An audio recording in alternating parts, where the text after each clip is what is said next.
É com especial gosto que eu vou moderar, digamos assim, esta conversa entre eles os dois, que são dois dos escritores mais importantes da minha geração, e nos conhecemos uns e outros há muitos anos também. E o tema, enfim, o tema é a leitura, ou o livro e a leitura, mas claro que a partir daqui, tendo em conta que o livro e a leitura corresponde a boa parte daquilo que um e outro fazem, quer como escritores, quer como leitores, quer como professores, no fundo acaba por ser de uma forma ou de outra sobre as obras de ambos, e sobre as suas vidas como escritores e leitores. E eu gostava de introduzir o tema literalmente, indo buscar uma característica da obra do Tolentino e outra da obra do Gonçalo, onde esta questão é muito pertinente. No caso do Tolentino, aliás, é até limitativo dizer que está na obra, que está numa obra ou que está em certa determinada obra, porque está presente em tudo aquilo que ele escreve, e que é não apenas um livro, não qualquer livro, mas o livro. Ou seja, uma das marcas distintivas da poesia do Tolentino tem sido um pouco, aliás, e não faltam pessoas que o têm notado, incluindo eu, um pouco até em aparente contracorrente sociológica ou não, também vamos falar sobre isso, é o tema do livro, ou seja, o tema da Bíblia, o tema, mas não só da Bíblia, porque ele tem muitas vezes citado outros textos da espiritualidade, quer ocidental, quer oriental, e são textos com que os poemas e os outros escritos do José Tolentino Mendonça dialogam permanentemente. E a minha primeira pergunta, o meu primeiro mote de conversa para esta sessão, e começando por ti, Tolentino, tem a ver com isso. Todas as pessoas, todos os autores e todos os leitores, mas neste caso todos os autores, têm aquela magna questão das influências, ou seja, dos livros que leram e que de alguma forma imitam, emulam, contrariam, e há toda uma série de teorias mais ou menos literárias e mais ou menos psicanalíticas sobre isso. Mas ter como livro... ter como adversário benigno, não apenas o Faulkner ou o Proust, mas a Bíblia, como é recorrente, quer na tua obra ensaística, quer poética, é uma espécie de, para utilizar também uma imagem bíblica, uma espécie de combate com o anjo. É engraçado dizeres isso, porque tenho ali... naquele saco um desenho que fui buscar, que é precisamente o combate entre o Jacó e o anjo, desenhado pelo José Régio há umas décadas atrás, e é engraçado tu teres ido buscar essa imagem, que é de facto uma imagem que por um lado me acompanha, e penso que é uma imagem muito, muito sugestiva para descrever essa relação entre o livro e o leitor, entre o livro e o legente, como dizia Maria Gabriela Lansel. E ela dizia uma coisa que eu acho que é engraçada, e não quero abandonar a imagem da luta entre Jacó e o anjo. Ela dizia que ler um texto é como amar um cão. E essa definição é alguma coisa que me parece extraordinariamente certeira, no sentido de que o amor que se cria, a relação que se cria, é uma relação vital, fortíssima, mas nunca consegue ser de domínio, não pode ser, é um equívoco se for de domínio de parte a parte, mas tem de ser essa espécie de farejar mútuo, esse lamber que fazemos da ferida um do outro, esses percursos que fazemos na alegria por terras de ninguém, e ao mesmo tempo um desconhecimento fundamental que nos funda.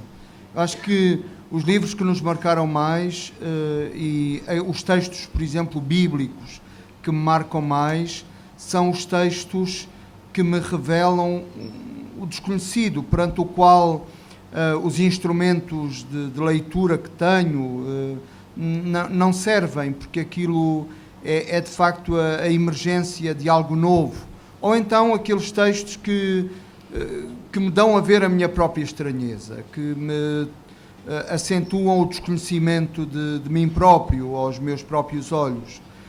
Eu gosto muito do episódio da luta de Jacó com o anjo, eu diria por duas razões. A primeira é um episódio que acontece durante a noite, é uma luta noturna, em que os limites não estão nomeados. E como é uma luta, um abraço, não se sabe qual é o corpo de quem. E na leitura, na verdadeira leitura, também é isso que acontece. Não há propriamente o espaço do leitor e o espaço do livro. Há um momento em que a gente não sabe um do outro. Não sabe o que é, não sabe o que o livro traz. E esse momento ao mesmo tempo de desamparo radical e de entrega e de apego absolutamente íntimo, incapaz de ser descrito, esse momento é o momento da leitura, esse momento noturno. E depois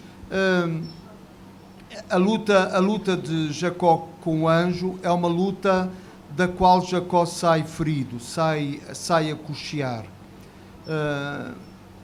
Um livro que nos deixa imunes, um livro que nos deixa andar da mesma maneira, a pensar da mesma forma, a sorrir do mesmo modo, é um livro que passou, é um livro que verdadeiramente não foi lido, ou que não nos leu, ou que não teve essa força, ou nós não tivemos essa generosidade e essa sabedoria de o ler.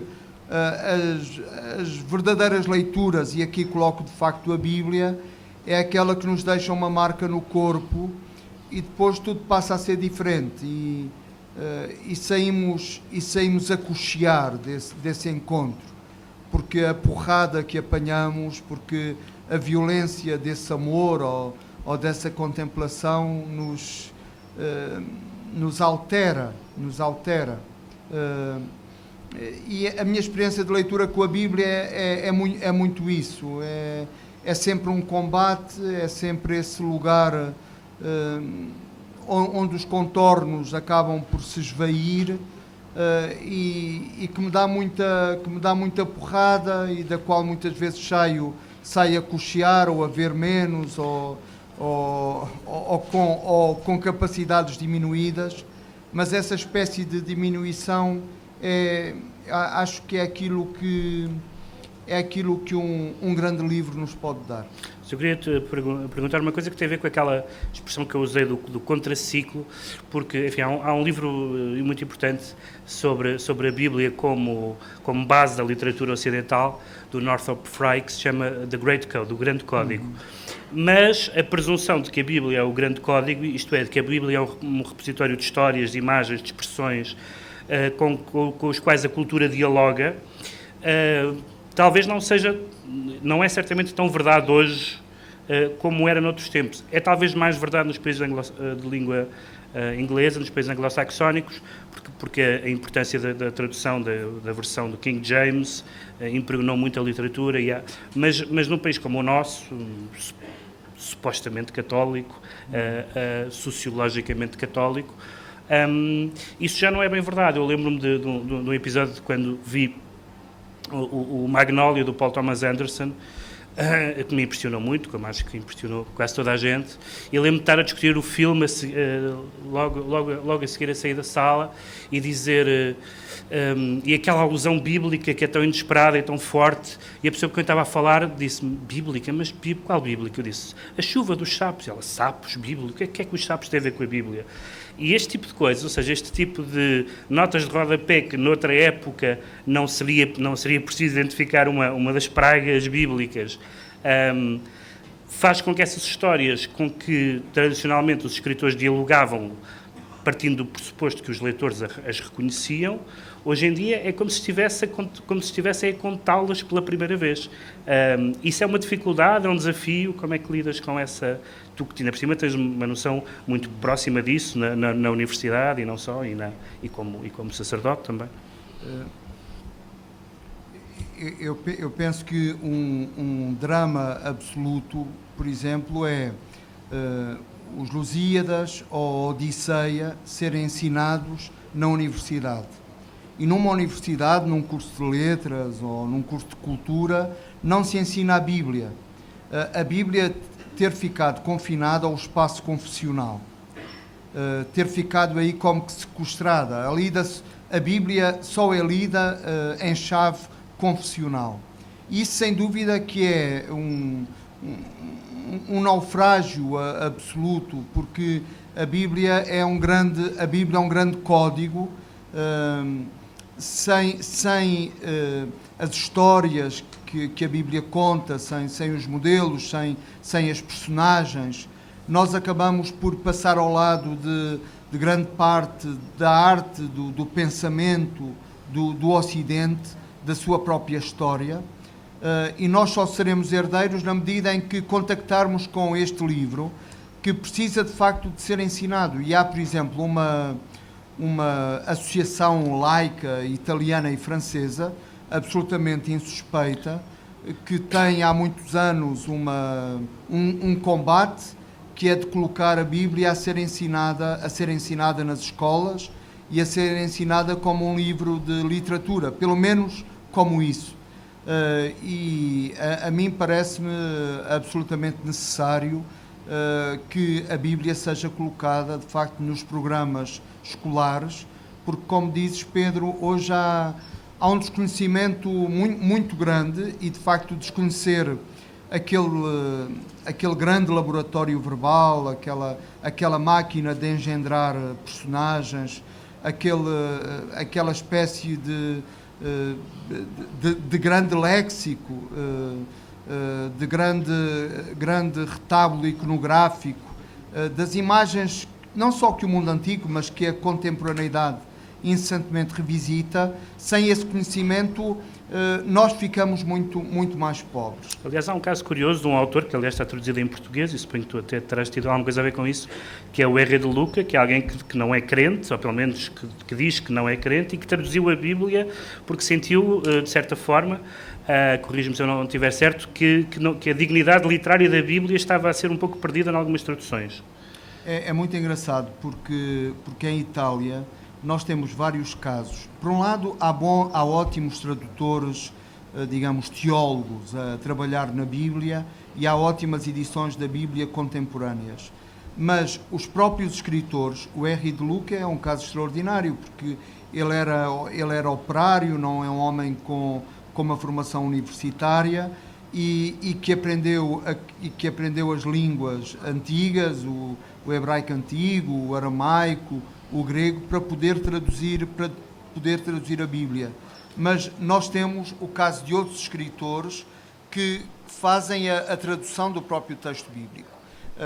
Aqui em Portugal, talvez só o Cântico dos Cânticos é que um bocadinho do livro dos Salmos tem colhido alguma atenção de alguns escritores contemporâneos, a Fiamma Paz Brandão, o Herberto Helder, que fizeram uma tradução do Cântico dos Cânticos, mas, por exemplo, em Itália, um homem como o Testori, o Giovanni Testori, por exemplo, tinha uma paixão enorme pelas cartas de Paulo e fez uma das traduções mais admiráveis da primeira carta aos Coríntios. Isso só para dizer como a frequência da Bíblia pode ser muito diferente daquela a que certos lugares comuns da nossa cultura mais generalista acaba por configurar. Eu falei na questão do contraciclo, e há uma coisa, Gonçalo, que é muito notório nos teus livros, e que aliás é muito citado, quer pelas pessoas que aderem, quer pelas pessoas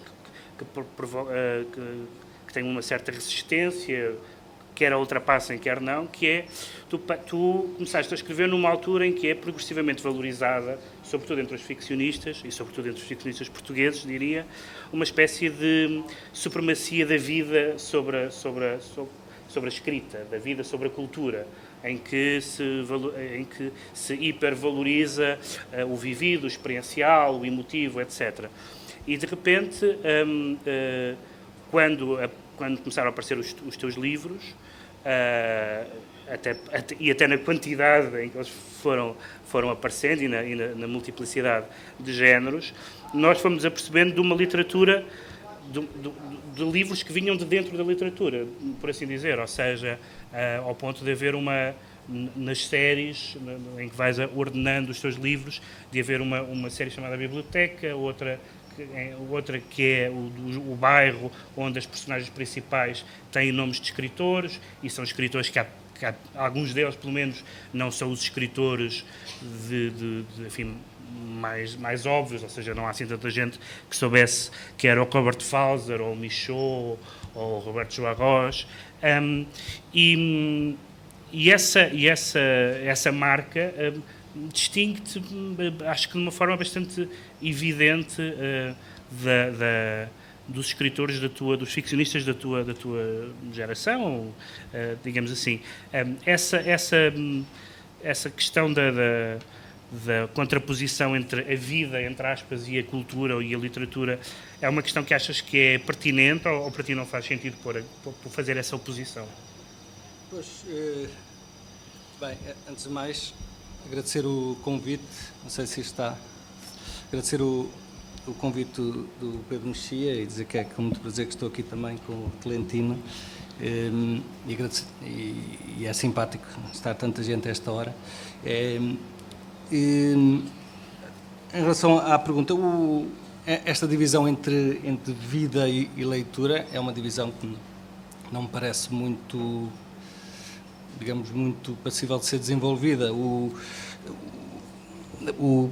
A Lhansol precisamente tem uma coisa a certa altura que diz: hoje fiz duas coisas, subi à montanha e li um livro, qualquer coisa como isto. Ou seja, há muito a ideia, eu para já escrevo muito, falando da escrita, eu escrevo muito instintivamente, pode não parecer, mas é qualquer coisa de muito instintivo, ou seja, não gosto da ideia de se pensar, do pensamento ser qualquer coisa que rodeia a escrita. Acho que o pensamento tem que ser uma coisa que coincide, ou seja, o difícil é que o pensamento coincida exatamente com o momento em que escreve, que nem apareça um bocadinho antes, nem um bocadinho depois.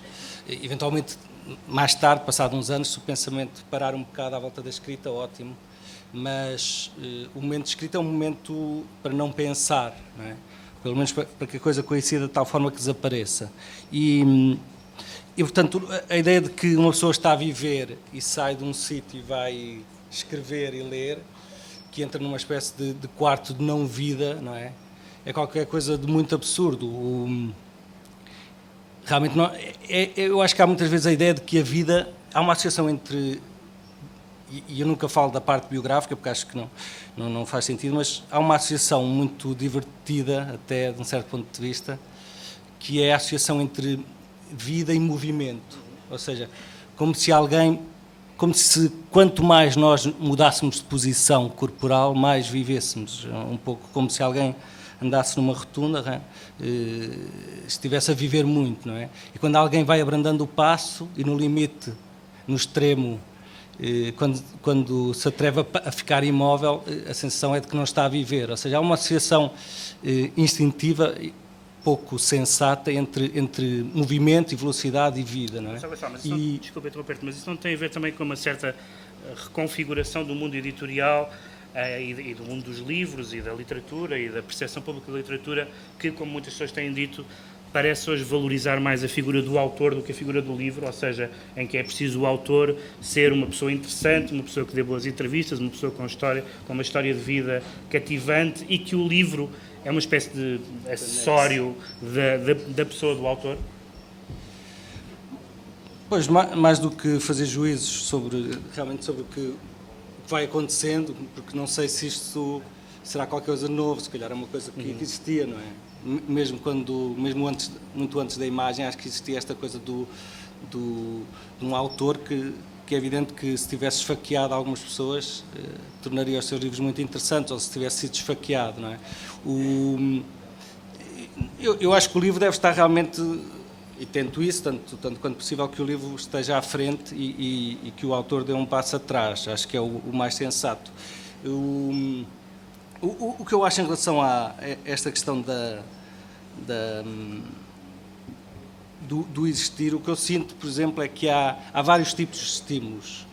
Ou seja, eu, por exemplo, estive na cidade do México, estive há alguns dias e senti a necessidade de escrever um livro estimulado absolutamente por uma confusão, por uma balbúrdia não europeia que existe na cidade do México, em que, por exemplo, uma pessoa entra numa gelataria para comprar um gelado de baunilha e no mesmo compartimento, na gelataria, está alguém a rezar com uma imagem da Virgem, etc. E, portanto, estamos a comprar um gelado no mesmo compartimento que alguém está a pedir alguma coisa pelos filhos, pelos pais.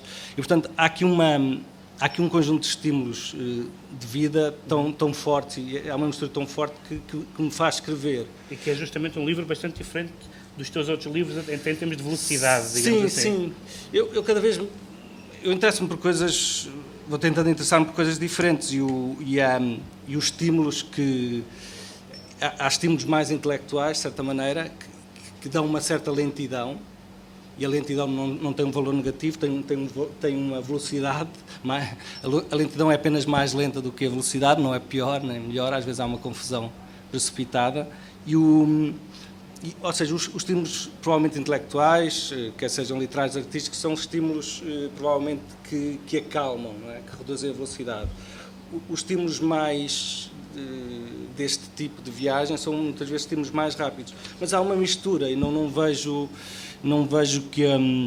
é difícil saber onde é que as coisas estão. O que me parece relevante é que quando fazemos um exercício, por exemplo, de pensar qual é a característica comum dos escritores de referência, que para todos nós são importantes, quando nós pensamos em qualquer coisa da biografia, se pensarmos, por exemplo, que um escritor tem que viajar muito para ser um grande escritor, há inúmeros escritores, como Pessoa e muitos outros, que não viajaram nada. Se pensarmos que um escritor tem que gostar de mulheres ou gostar de homens, gostar só de uma mulher ou de muitas mulheres, que não pode ter filhos, quer dizer, há todas as variedades biográficas. A única coisa em comum nesses escritores de referência é realmente que leram muito, todos, sem exceção. Não há nenhum deles que não tenha lido muito. E, por exemplo, costumo falar do caso do Rimbaud. O Rimbaud acho que o caso extraordinário dele não é ele ter escrito o que escreveu aos 17 anos. O que acho que é absolutamente fabuloso é como é que ele leu tanto até aos 17 anos. Quer dizer, a questão é basicamente essa. E o que me interessa agora muito é também a relação entre... Aliás, desculpa, há uma escritora que tu conheces, aliás, acho que já a citaste mais que uma vez, que é, não sei se é finlandesa, que está editada na Relógio d'Água, que diz que nunca tinha lido nenhum livro até escrever o seu livro, a Rosa Lisscom, acho que é assim. Que diz que nunca leu um livro, uma escritora que diz que nunca leu um livro. Ela pelo menos Clarice diz isso, Lispector também sim, há essa parte sempre, mas a Clarice Lispector também de certa maneira dizia que não lia muito. Há uma parte que tem a ver com isso, mas há uma parte mais exterior, mas há uma forma e há uma energia que tem que vir daí. Agora, ou seja, por exemplo, a ideia da narrativa, etc., acho que é qualquer coisa que, se não passar pela linguagem, não tem força. Mas o que me interessa cada vez mais é, por exemplo, a relação entre ler e ver, e era algo que eu até tinha pensado sobre falar sobre a questão do livro, porque cada vez me fascina mais a questão do que é ler, porque, e eventualmente depois posso falar disso, porque isso nasceu de algo que eu já falei numa outra situação, que foi há quase um ano eu estava a entregar um impresso numa repartição para eu preencher, e eu estava a pensar em qualquer coisa, não sei em quê, e fiquei uns segundos, devo ter ficado, não tenho a consciência, mas devo ter ficado uns segundos, pouco, mas uns segundos com o impresso na mão e olhar para o impresso, e a senhora perguntou-me fez assim uma pausa e com uma certa, e com um ar muito até atencioso, não é? Quase compassivo, fez uma pergunta que foi muito forte, que perguntou-me: você sabe ler? Mas perguntou-me, mas estava a perguntar de uma forma simpática, para não querer magoar. E eu aquela pergunta achei uma pergunta essencial, ou seja, e interessa-me cada vez mais esta ideia do que é ler, não é? E sendo o tema do livro, porque é interessante que é raro nós lermos mesmo. Para já, ler é quase o oposto daquilo a que nós chamamos de ler, ou seja, quando nós temos palavras, o Roland Barthes, por exemplo, tem um texto lindíssimo sobre isso, que o nosso alfabeto é composto de traços, não é? Nós pensamos que um livro é uma coisa muito complicada, mas um livro é composto de letras que basicamente são traços verticais, metade de traços verticais, traços horizontais, traços circulares, ou seja, nós com o D, por exemplo, fazemos assim um traço vertical, uma semicircunferência, um E, traço vertical, horizontal, horizontal, horizontal, o F, vertical, horizontal, horizontal, ou seja, o que o Roland Barthes mostra é que o nosso alfabeto, ou se quiserem, por exemplo, os livros do Proust, são basicamente combinações de traços assim, do mais simples. E, portanto, nós para lermos um livro, nós temos que não ler traços, ou melhor, não ver traços, não ver letras, e estamos a certa altura, ler é quase ver o que não está lá, ou seja, ler é quase não ver a certa altura, e isto fascina-me muito porque eu acho que a grande grandeza, gosto da repetição, da leitura tem a ver com isso. A leitura é algo que permite nós estarmos sempre a ver outra coisa, não aquilo que é mostrado. É quase o básico da leitura. Não é? Eu não posso estar a ver as letras. Se lembra-me uma coisa que disse uma figura pública conhecida, que disse que não gostava de poesia, porque quando ouvia versos, aquilo não lhe suscitava nenhuma reação, era como se as pessoas estivessem a dizer números. Ela ouvia um poema e ouvia como se a pessoa estivesse a dizer 32, 64, como se fosse um loto. E é uma maneira bastante... Ele não queria ser simpático com a poesia, mas eu achei simpático. Queria-te perguntar uma coisa, depois também vou perguntar ao Tolentino, mas já agora, para encerrar aqui esta parte, e que também tem a ver com o que eu já falei, nomeadamente das figuras tutelares que aparecem nos livros, não só nos títulos, mas nas citações, que é outra ideia que tu pareces contrariar, não sei se programaticamente, creio que não é programaticamente, creio que é espontaneamente, é a ideia de que das tuas leituras, ou uma parte muito significativa das tuas leituras, são de autores de outras literaturas, e muitas vezes não das literaturas que têm um eco mais evidente em Portugal e mesmo nos escritores portugueses, como as literaturas centro-europeias, lato sensu. E isso, às vezes, eu lembro de uma vez alguém me dizer: eu gosto do Gonçalo Tavares, mas ele podia ser austríaco. E eu não percebi em que medida é que isso era um elogio ou era uma crítica, porque e se fosse austríaco, qual era? Quer dizer, não tens que escrever necessariamente sobre o Galo de Barcelos e a identidade nacional. Como é que tu vês essa perplexidade face a uma espécie de gene estrangeirado que nós estamos sempre prontos a detectar dos nossos escritores? Ou em alguns deles, pelo menos. Não acho que seja uma questão, quer dizer, eu leio, eu faço coisas e escrevo, o que me interessa muito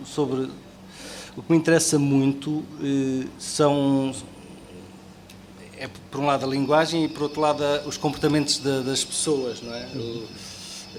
Interessa-me aquelas coisas básicas do medo, da coragem, da violência, e quer dizer, Mas é justo dizer que és sensível a uma tradição literária, como é a tradição centro-europeia, onde a literatura pensa.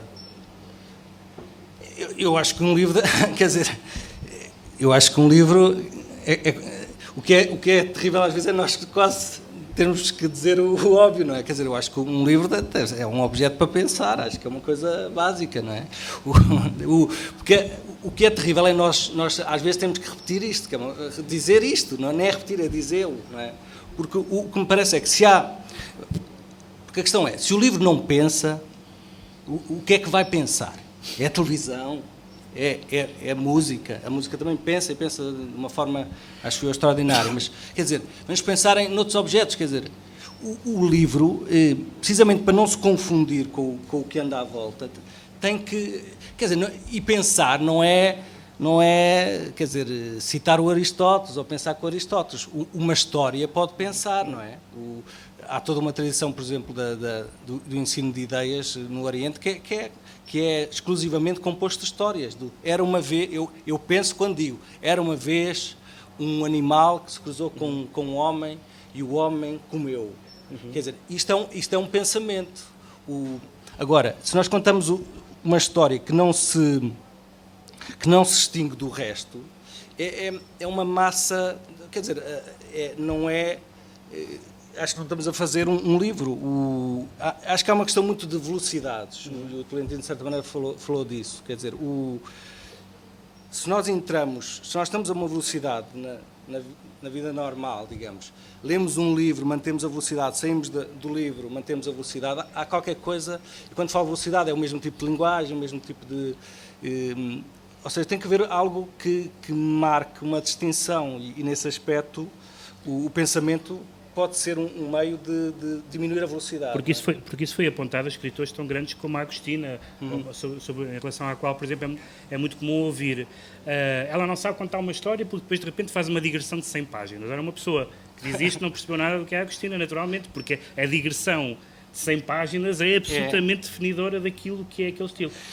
Mas há uma resistência antiga a esse tipo de literatura em Portugal. Não, pensando sobre isso, o que é eu acho que nós necessariamente funcionamos muito com uma questão de quase causa e efeito, não é? De onde é que vem isto? E haver uma sequência que nos tranquiliza. Eu lembro perfeitamente que há muitos anos, para aí em 2000 ou tal, fiz uma leitura no CCB de 3 ou 4 escritoras, uma delas Alice Spector, escritoras não narrativas, e eu lembro perfeitamente que começou com pouca gente, com 10, mas depois foi sempre diminuindo, foi muito engraçado. Porque há como que há uma habituação a esta ideia da narrativa, não necessariamente da narrativa, de causa, efeito 1, efeito 2, efeito 3. E por exemplo, a Clarice Lispector, já que é uma autora que é importante e de que se tem falado muito justamente, quer dizer, ali a questão é a frase, muitas vezes, não é? E eu acho que o que me agrada às vezes também é uma exigência da frase.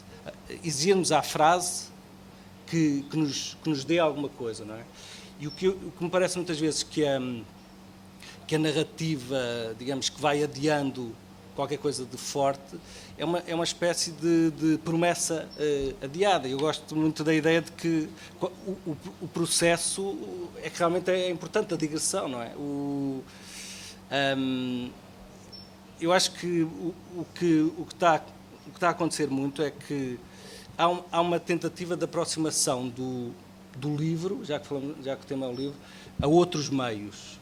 E eu acho que isso pessoalmente acho que é um erro e é um disparate. Quer dizer, se um livro é como se uma garrafa se aproxima tanto de um copo e se vai se transformando tanto num copo, a certa altura temos 2 garrafas, não é? E a questão a literatura é outra coisa, não pode ser. Há uma frase que eu acho lindíssima de Tomás de Aquino que é citada pela Maria Filomena Mulder, que diz uma coisa até sobre os anjos e acho que tem a ver com isto.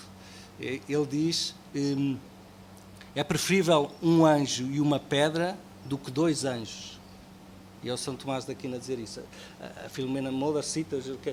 E esta questão das diferenças eu acho que é muito importante. Há uma tendência para a ideia de, por exemplo, conquista de público, que é qualquer coisa que eu acho que é como pensarmos que o mar tem que conquistar público à terra, a terra tem que conquistar público ao fogo. Quer dizer, os elementos têm naturalmente um organismo, têm naturalmente um material, e quer dizer, se nós começamos a alterar o material, o material de base, esse material de base começa a ter outro nome, não é? E acho que, se calhar, alguns livros deviam ser chamados de televisão, não é? Acho que devíamos assumir isso. Por exemplo, a ideia de livro é uma ideia... por exemplo, se nós encadernarmos, não é? O que é um livro? Se nós assumirmos que um livro é uma coisa que tem um aspecto do livro, entramos num beco sem saída, não é? Porque tudo pode ter aspecto de um livro, não é? Nós podemos pôr um conjunto de ventos T1, T3 e pôr um formato de livro. Ou seja, o que é um livro? Eu acho que um livro é precisamente alguma coisa que pensa, que desloca ligeiramente a linguagem normal, etc, etc. É qualquer coisa que é ligeiramente diferente do mundo real, senão é o mundo real, não é? Tolentino, em relação às tuas leituras, uma das coisas que foi, acho que na recepção da tua obra, as pessoas que foram lendo os teus, agora falando especificamente até mais na poesia, se por um lado havia adesão à estranheza, conforme o caso, conforme o leitor, a esse universo do grande código, também havia e também há uma certa, não sei se perplexidade é a palavra, porque tu escolhes muitas vezes referências e autores paradoxais, ou seja, para quem poderia esperar ou temer, conforme o caso, uma literatura que fosse devota ou qualquer coisa desse género, tu sempre foi muito claro que gostaste que gostas e que leste e que te influenciaram muito escritores e poetas, nomeadamente, cheios de paradoxos e de ambiguidades e de rugosidades, e vou dar 2 exemplos e talvez pudesses falar desses 2 autores, ou de outros que queiras, mas esses 2 que me ocorrem. Um deles é a Flannery O'Connor, uma ficcionista norte-americana, que, sendo uma autora católica, escreveu livros com uma grande dose de crueldade e de grotesco e de... Não, isso é... eu sei, essa é a tua leitura depois sobre isso que eu queria ouvir. Mas essa é a superfície. A superfície é uma superfície onde as pessoas são incrivelmente cruéis umas com as outras, mesmo nas relações familiares, ou até sobretudo nas relações familiares. Outro autor que tu citas muitas vezes, e inclusive no teu último livro de poemas, é o Pasolini, que é um autor que tinha uma relação,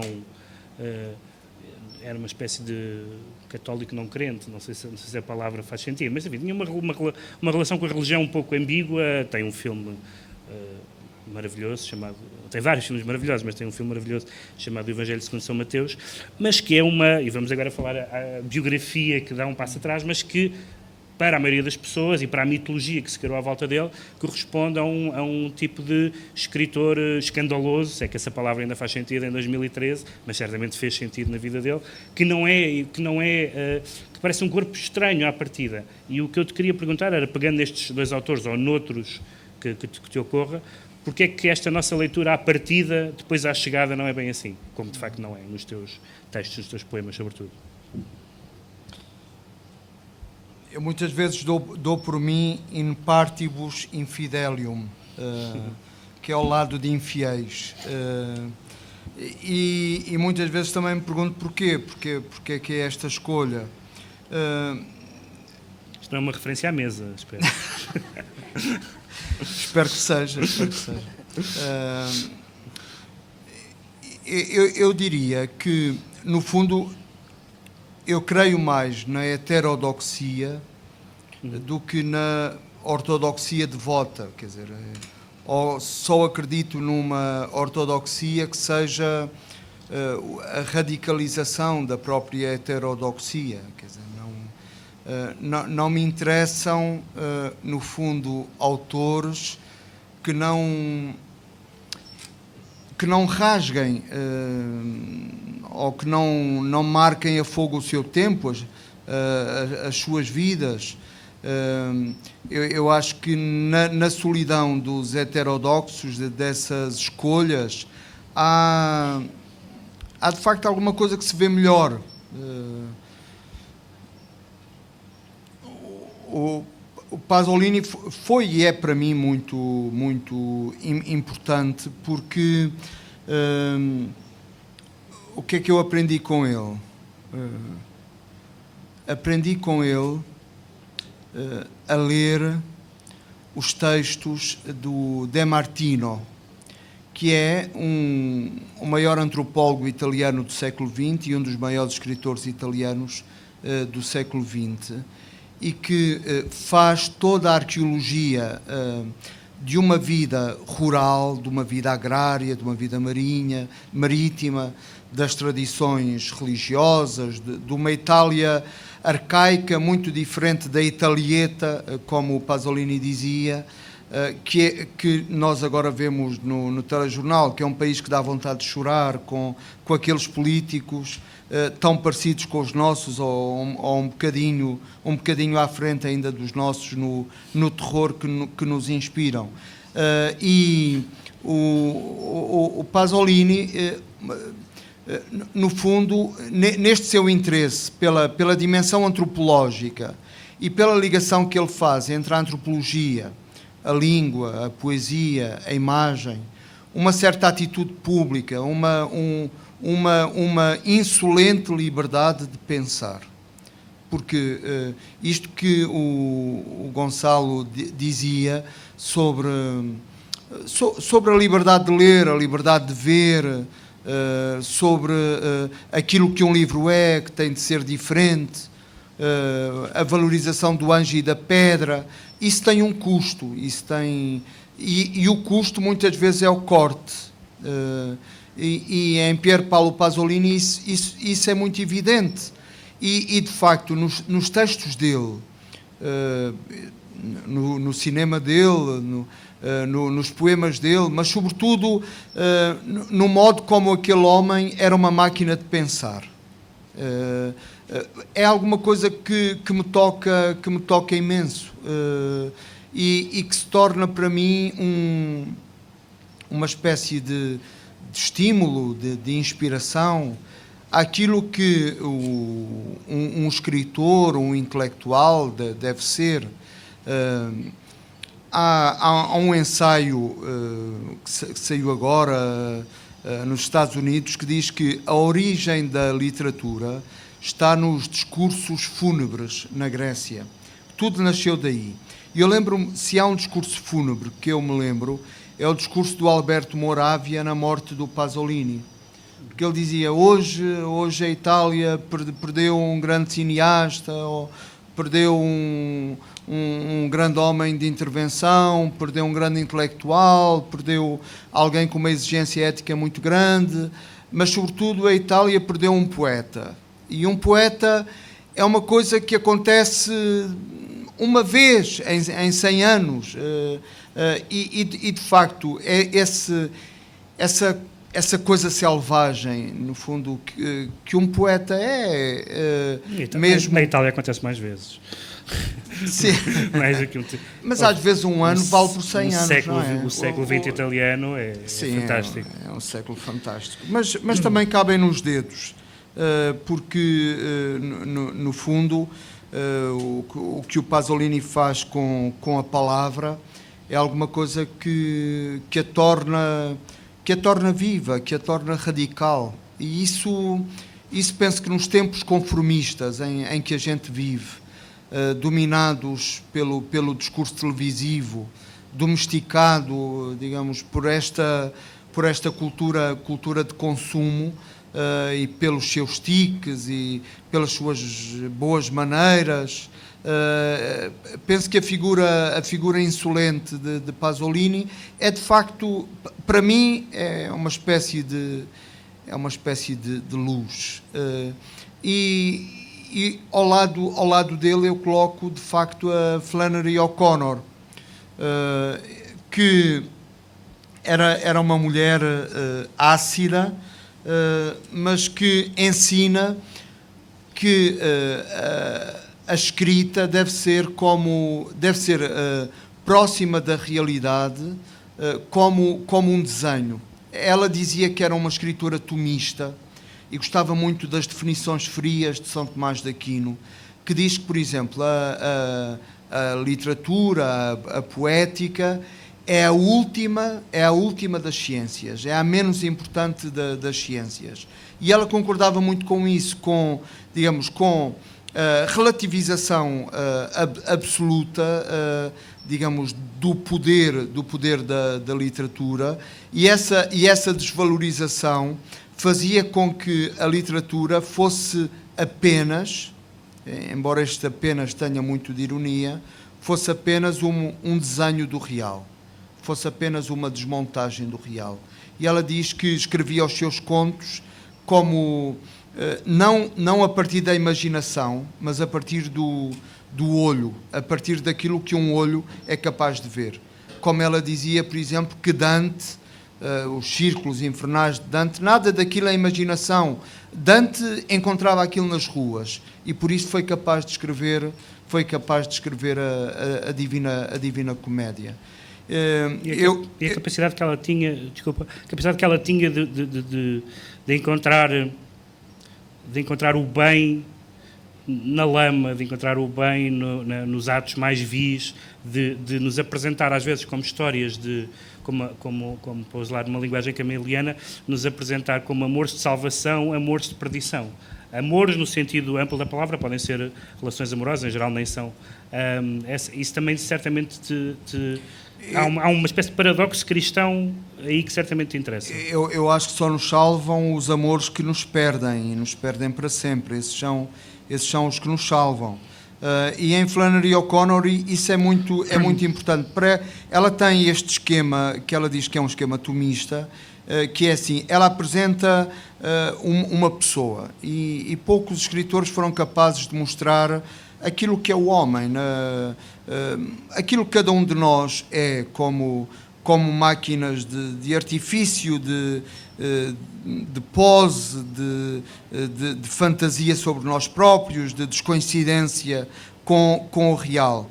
E ela leva isso até ao limite, ela estica a corda de cada uma das personagens até o que ela chama o encontro com a graça. E o encontro com a graça não é um arrebatamento de voto, não é um êxtase que nos coloca com lagriminhas nos olhos, mas o encontro com a graça é o momento em que, por exemplo, uma velha se encontra acossada por um assassino e se encontra de repente a ser apóstata, ela que toda a vida foi uma beata de sacristia, de repente diante de uma pistola ela nega tudo. Esse momento é o momento da graça, é o momento em que ela é ela própria. No fundo, o que a literatura faz é nos desfazer, nos contradizer, nos rebater até o momento em que nós somos nós próprios. E esse momento, naturalmente, é o momento da extrema fragilidade, é um momento que quase nos mata. Mas esse momento, ou esse momento que quase nos perde, esse momento é o momento da graça, é o momento, de facto, onde se pode recomeçar, onde se pode renascer. Os contos dela, que são contos, digamos, absolutamente sacramentais e que seguem, digamos, muito tradicionalmente a visão católica do mundo, eram disputados pelos editores porque, de facto, são contos que nos soterram debaixo do terror e do riso e que mostram como, no fundo, a religião é e só tem valor quando é uma espécie de mapa capaz de nos desconstruir e de nos dar uma outra hipótese de construção. Antes de passar a palavra ao Gonçalo para uma última pergunta, queria te perguntar ainda uma coisa que tem um pouco a ver com alguns tópicos que já referiste, que é um dos teus livros publicados, um ensaio, um ensaio bíblico, fala da questão da comensalidade, ou seja, da partilha à mesa no Evangelho de São Lucas. E o que me interessou nesta escolha deste tema e desta questão é que me parece que não só na tua poesia e nos outros textos, nos teus livros recentes, por exemplo, sobre a amizade, mas até nas tuas intervenções públicas, essa questão de uma espécie de política da amizade e de uma política da amizade através da palavra está muito presente. Ou seja, por exemplo, a tua disponibilidade em fazer pontes. Lembro-me de teres tido um debate teológico com o Saramago, que não era, enfim, que não era assim muito fácil, era um pouco ingrato, e tu tens sempre essa disponibilidade para criar essa tal sentimento de comunidade através da palavra. Isso é certamente é quem tu és, mas a minha pergunta é em que medida é que também isso te vem da literatura, é que isso te vem do livro? Há uma antropóloga que pensa como é que brota a linguagem, porque é que nós usamos palavras? Somos, entre os animais, aqueles que usam palavras. É uma reflexão que a ciência faz muito, no fundo, para que é que serve a linguagem e como é que ela surge na nossa evolução humana. E praticamente há duas teses fundamentais. A primeira diz que a palavra serve como mediador, porque eu tenho uma coisa na cabeça e só consigo passar para a tua cabeça através da palavra. Então, a palavra existe para passar coisas de mim para ti.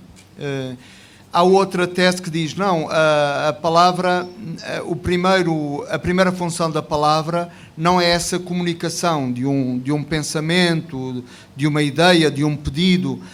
A primeira função da palavra é organizar o meu próprio pensamento. Isto é, sem as palavras, nós seríamos outra coisa, porque mesmo calados, são as palavras que nos organizam.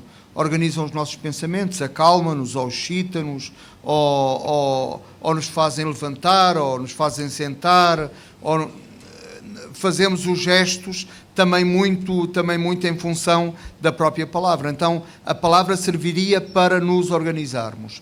E esta antropóloga americana diz isto. Há ainda uma terceira razão.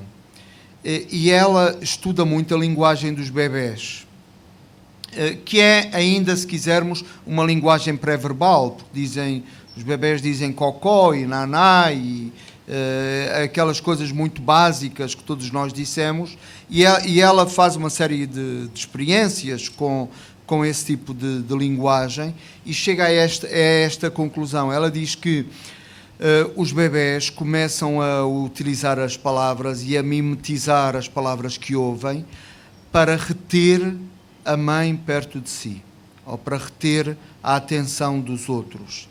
E falam para que os outros fiquem um bocadinho ali parados a olhar para eles. E eu penso que, de facto, para que é que as palavras servem a um escritor? Para transmitir pensamento, absolutamente. Servem para um escritor se organizar a si mesmo. Um escritor também escreve para ninguém. Escreve para comunicar, mas também escreve porque, se não escrever, morre. Ele organiza-se, é um bicho que se organiza daquela maneira. Mas as palavras servem-nos também para retermos os outros, para que os outros fiquem mais um bocado perto de nós. E nesse sentido eu acredito muito naquilo que o Derrida chamava a política da amizade, que é no fundo isto, a arte de reter sem prender, não é? Sem sequestrar, mas a arte de reter um pouco que seja o olhar do outro perto de nós e das coisas que também nós estimamos. Isso acredito que é também uma função da palavra. Uma última pergunta para o Gonçalo, antes de depois abrir a conversa ao público. E uma pergunta que se podia chamar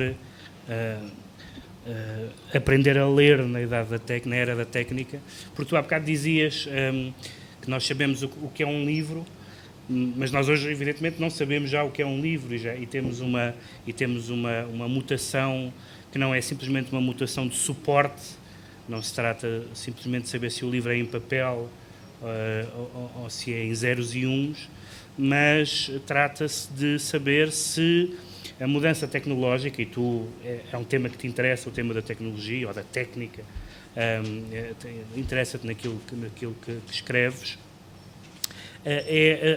as mudanças profundas que podem modificar de uma forma irreversível, não sei se há mudanças irreversíveis, mas a nossa relação com o livro e com o conhecimento, nomeadamente, por exemplo, uma certa ideia de sequencialidade, de lentidão, de solidão, ou seja, se o paradigma de ler textos não for ler em solidão 200 páginas ao ritmo lento de cada um, mas ler em ligações constantes, em notas de rodapé, em vídeos, etc. Eu não estou a dizer isto no sentido apocalíptico, mas é uma mudança do que é a leitura e do que é a solidão do livro, digamos assim. Isso, tu és um apocalíptico ou um integrado em matéria de mudanças digitais e da mudança do que é o livro para nós? Bem, eu acho que toda a gente sente isso, que o organismo consegue fazer umas coisas nos primeiros minutos e se continuar a fazer a mesma coisa, fará alguma coisa de diferente ao fim de 30 minutos. Se continuar a fazer a mesma coisa, fará algo diferente ao fim de 1 hora, 2 horas, ou seja, há um prolongamento de uma atividade sobre um objeto, há um tempo de atividade sobre um objeto, quer seja escrita, leitura, que consegue capturar ideias, sensações que não vamos conseguir capturar com uma espécie de somatórios do mesmo tempo intercalados, não é? E eu vejo até muito isso, quer na leitura, quer no ato de fazer, e não apenas da escrita, mas também de outras artes. Quer dizer, é evidente que a interrupção constante faz com que elimina a ideia de concentração prolongada, não é? A palavra concentração que é divertida, não é? Concentro, não é? E é divertido às vezes ouvir as pessoas dizerem que estão concentradas em 4 coisas. O concentro, em princípio a pessoa concentrada em 4 coisas não está com um centro, está com 4 centros, não é? Geometricamente é qualquer coisa de pouco sensato, fazer uma circunferência em redor de 4 centros. E a tecnologia, de certa maneira, desconcentra neste sentido, está sempre a mudar o nosso itinerário, a forçar e a interromper. Mesmo na pintura, pessoas que trabalham nas artes plásticas, por vezes falo com elas e elas dizem que agora esta ideia de ao fim de meia hora ou de 1 hora serem interrompidos por algo é qualquer coisa que altera muito o fazer, não é? E no ler também, acho que o ler tem o que, mais do que a questão da técnica, e no outro dia escrevi uma coisa sobre isso, porque é algo que me assusta ao mesmo tempo, ou seja, assusta e, portanto, podia ser integrado no apocalíptico, mas por outro lado também fascina, que é a ideia de que a coragem realmente e os valores morais, não é, começam a ter uma inutilidade pragmática na cidade, não é? Eu dava o exemplo do elevador, quer dizer, os nossos pais ficam presos no elevador, nós temos os valores morais mais firmes, os valores afetivos mais firmes, podemos ser eventualmente os homens mais corajosos, mas não vamos conseguir ajudar os nossos pais que estão encravados no elevador. Vamos telefonar a um técnico que não conhece os nossos pais, que não tem nenhuma relação afetiva, e ele é que os vai salvar.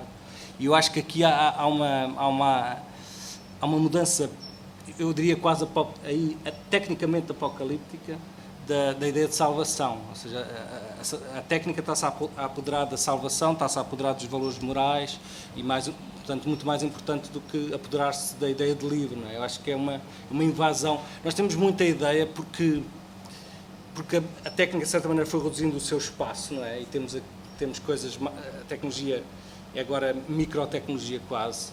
Nós perdemos a noção de quem é que está a engolir quem, porque nós temos ainda uma relação muito infantil com as coisas, que é, nós temos a ideia que o animal maior come o animal mais pequeno, quer dizer, nós instintivamente pensamos assim, sentimos assim, e nós não sentimos hoje, em 2013, somos de certa maneira enganados pela dimensão da técnica, não é?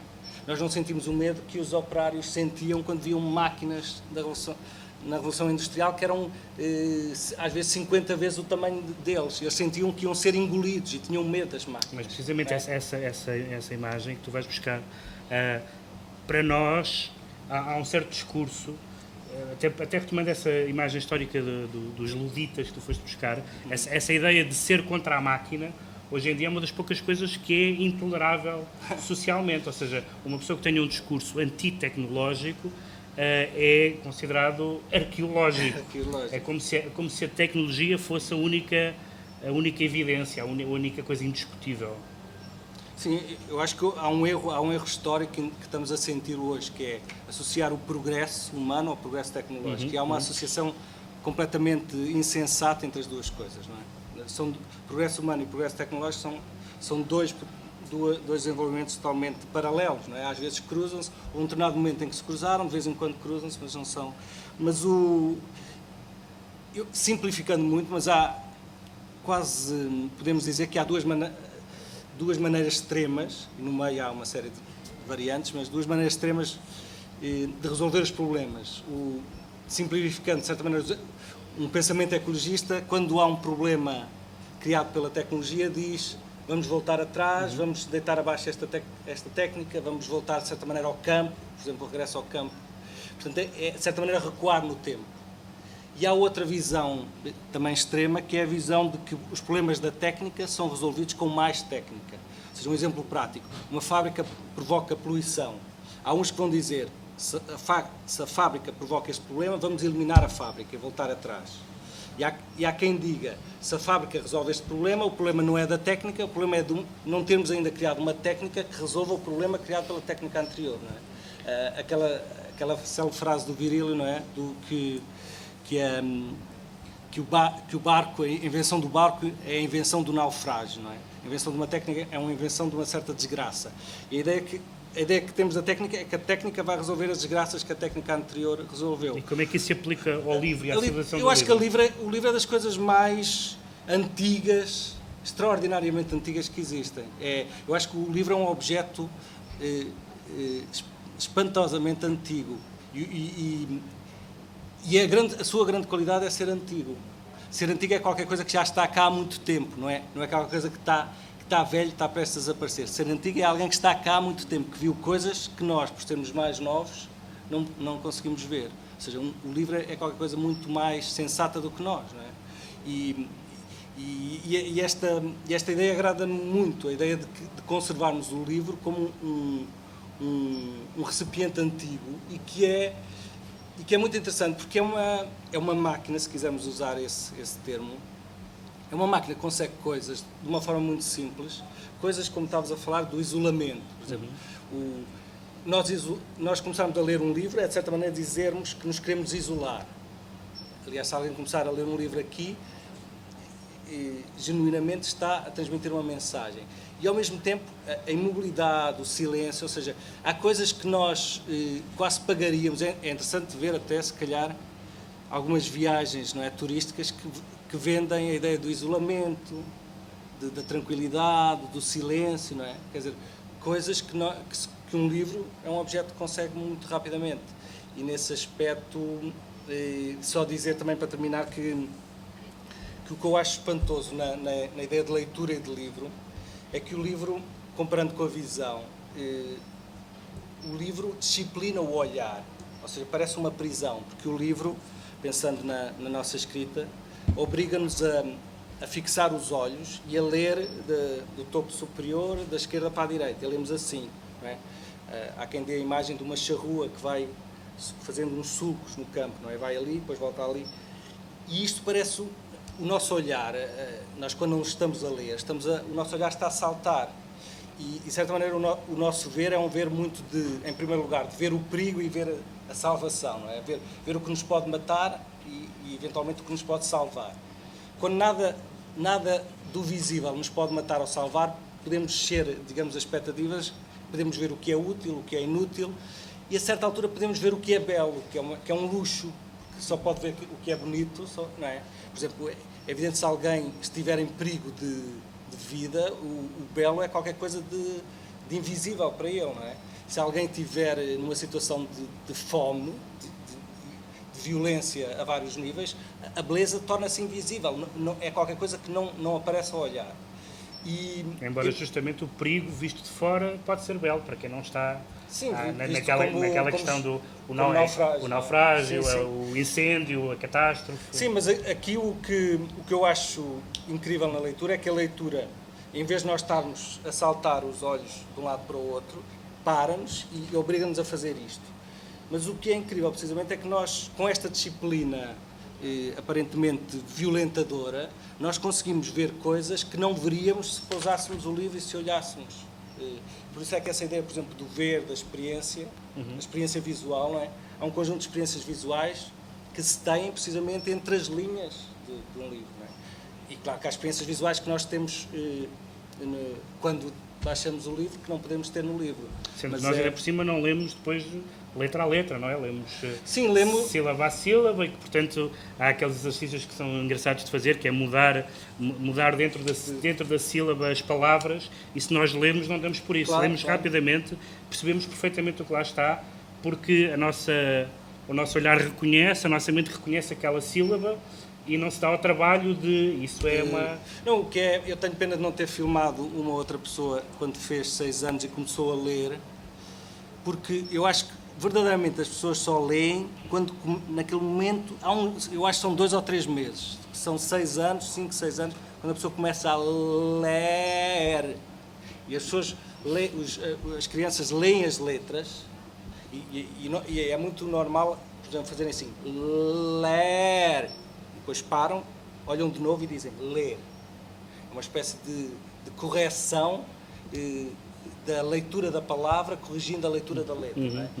E nós, a certa altura, e por isso é que aquela pergunta do saber ler é muito forte, porque nós, a certa altura, lemos a uma tal velocidade que não lemos letras, não lemos palavras, e às vezes estamos a ver qualquer coisa que não está lá, e a certa altura isso é o mais interessante, não é? Uma pessoa ter uma espécie de falha oftalmológica. Outra coisa que é fascinante, eu gostava de escrever um conto sobre isso e fiz umas... que é, por exemplo, ir à oftalmologia, ao oftalmologista, não é? Quando ele tem aquele quadro com os Ds, eu acho que é absolutamente extraordinário, por exemplo, pensar num sábio erudito que vai ao oftalmologista e de repente ele está a apontar para o D e pergunta: que letra é esta? E esta pergunta é uma pergunta violentíssima, de certa maneira, que é também uma espécie de lição de modéstia, não é? Vamos lá acalmar, não é? Tu vês isto, vês verdadeiramente isto, e há aqui um processo... Não experimentes isso com o teu oftalmologista. Não, isso não, mas eu acho que a tecnologia é fascinante. Eu sinceramente não sou um entusiasta, não diria que sou um apocalíptico, mas acho que a tecnologia começa a tirar mais do que dá. Bom, queria agradecer mais uma vez à FNAC, queria agradecer ao Gonçalo Tavares e ao José Atlantino Mendonça estarem aqui e a todos por terem vindo neste fim de tarde. Obrigado.